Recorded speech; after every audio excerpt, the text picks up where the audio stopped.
On June 13th, 5:21 in the evening, the most powerful AI on Earth disappeared. Anthropic had launched it just a couple days earlier, a model called Fable. Then the US government handed the company a national security order, and overnight, Fable went dark for every foreign national on the planet. Just like that. A developer in Bangalore had spent those 3 days building using Fable, using the same model, the same methodology, the same skills as an engineer in San Francisco. They woke up locked out, not for anything that they had done, but for where they lived. If that sounds like a bad dream, look again, because it's the most important thing that has happened in AI this year. It's the moment intelligence stopped being a product that you can buy and became something a government can take away. For most of history, national power ran on tangible things, things that you can touch. Coal, built by the British, oil in the Middle East, semiconductors for most of modern history. Intelligence, the ability to think at scale, is what's next. Maybe the last one, because it's the one resource that can solve for all others. And the day a country can switch off the world's smartest AI in the name of national security, the world quietly splits in two parts. The nations that own that intelligence and the nations that rent it. Which brings me to India, a country with 1.4 billion people, arguably one of the deepest benches of AI talent and tech talent on Earth. Right now, a renter. Almost every serious AI system it builds runs on American chips, and until recently on American and European models. When US pulled Fable, India, Anthropic's second largest market, lost access along with everyone else. Last year, Microsoft cut one of India's biggest oil refineries off from its entire ecosystem overnight to comply with European sanctions. Critical national infrastructure dark because a foreign company decided so. It came back only when an Indian court had to step in. So when people say that India is behind in the AI race, they are not wrong. India's entire national AI budget is $1.2 billion, spread over 5 years. For context, France pledged $109 billion, Saudi Arabia $100 billion. India's national bet on the defining technology of the century is about 1% of France's. On compute, the US holds 74% of the world's AI supercomputing. India doesn't even crack the top 5. Notable AI models that are built by country are 40 by the US, 15 by China, and 0 by India. So that's the case against India and its AI priorities. The obvious answer is, fine, let's go build our own. And that's exactly where the comforting stories lie. There are two of them, and almost everyone bullish on India believes in one or the other. The first story goes something like this. India has talent, it has ambition. Give it a couple of years and it'll build a model that competes with the best of the world. Here's why that may not be true. Building a frontier model isn't a software problem, it's a money and machines problem. A single training run now costs between $200 million and $1 billion, and that number grows 2.5 times every year. OpenAI alone is spending around $50 billion on compute just this year. That's roughly 200 times India's entire national AI budget, not just over 5 years, in one single year. The thing is that you can't outsmart that gap, and India isn't even close. Its flagship sovereign model, Sarvam, scored 18 on the main industry benchmarks. The frontier model scored in the 60s. It's 3 or 4 years of compute scaling behind, with the gap compounding each year. And the origin story is humbler than the headlines. India's first big sovereign model, Sarvam M, wasn't built from scratch. It was a fine-tuned model on top of the French one, Mistral, with the M standing for Mistral. Now, to their credit, they learned fast. Within a year, Sarvam shipped a real, from-scratch, 100 billion parameter model and became a $1.5 billion company. A genuinely great achievement, but impressive for India and competes with Frontier are two very different things. On the leading model measure, the doubters are right. We simply cannot compete with Western models as of today. So if you can't win by spending, maybe you win by being clever. Maybe there's a way to leapfrog the entire expensive game entirely. That's the second story, which is a much better story, right? Well, I'm sure you've heard of the headlines. A Chinese lab, DeepSeek, trained a frontier-level model for $6 million, while everyone else spent hundreds of millions. A Japanese lab, Sakana, built a system that beats the best models money can buy, without training a giant model at all, just by orchestrating a swarm of smaller ones. The lesson everyone takes home is that scale is over. You don't need billions anymore. The little guy can actually win. That's one that I really want to be true. But unfortunately, it isn't. Not the way that it's sold. If you look closely at every one of those stories, one of two things is always happening. The first is parasitism. That famous Stanford result, a tiny model taught to reason from 1,000 examples, those examples were distilled from Google's frontier model. It didn't invent reasoning, it copied the capability of Google that had spent a fortune to create it.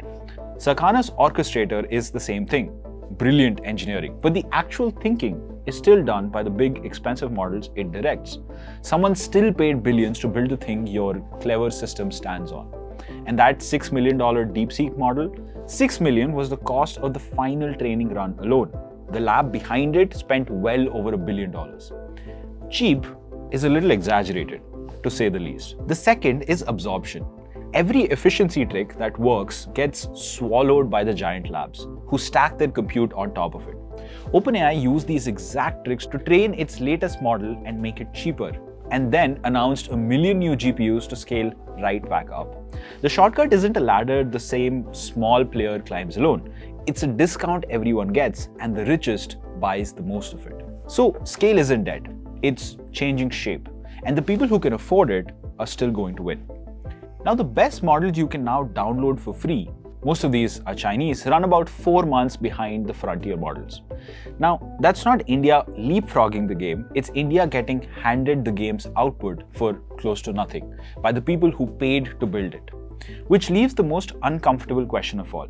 If it's not the money and it's not the cleverness, then what exactly is India missing?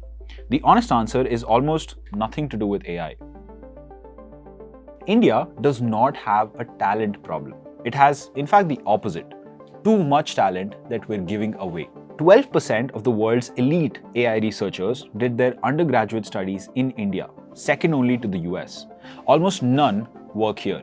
More than 70% went to the US for graduate school and stayed there. India isn't a producer of AI talent so much as a supplier of it. It trains the world's researchers, ships them to California, and then rents back the model that they go on to build there at full price. You can see it in the research itself. India is 4th in the world for AI papers published, but 15th for how often they're cited. High volume, low influence. Not one Indian institution ranks in any serious global AI research list. Our strongest lab published just 4 papers at the year's top machine learning conference. Just 4. You can buy GPUs all you want, but what you cannot buy in a year or even 5 is the thing that's underneath a Google or an OpenAI. Decades of deep research culture, the labs, the mentors, the ecosystem where breakthroughs actually happen. As Kailash Nath, one of India's most respected engineers, put it, the secret sauce isn't in the model's weights, it's in the biological brains underneath it, which is what exactly India keeps exporting. So the question was never, can India win the AI race everyone else is running? The question actually is there a race India can actually win? And the answer is yes. The reframe comes from India's own analysts. The Observer Research Foundation, India's top foreign policy think tank, says it simply. Replicating frontier models at enormous cost is neither feasible nor necessary. The frontier crown was never the prize. Go back to what the Fable ban actually exposes. The danger isn't that India lacks the world's single best model. It's that India can be cut off from the one it depended on. So the price isn't frontier leadership, it's coercion resistance, the ability to not be switched off. And that India can do. India doesn't need a model that beats GPT-5, it needs one that's good enough in its own languages that it controls. And it already has the start of that. Sarvam's big model wasn't top of the global leaderboard, but on Indian language tasks, it beats the GPT-4 class models the West actually ships, around 90% of the time. For a country with 22 official languages and 1 billion people, the global models barely serve good enough in every Indian language is a pretty wide gap to fill. Then the part underneath the models, the rails. India has something that no other country does. A billion% digital public infrastructure. UPI runs 14 billion payments a month. Aadhaar covers a billion identities. An AI assistant already runs the National Railways helpline in 12 different languages. The frontier model is becoming the cheap, swappable part of the stack.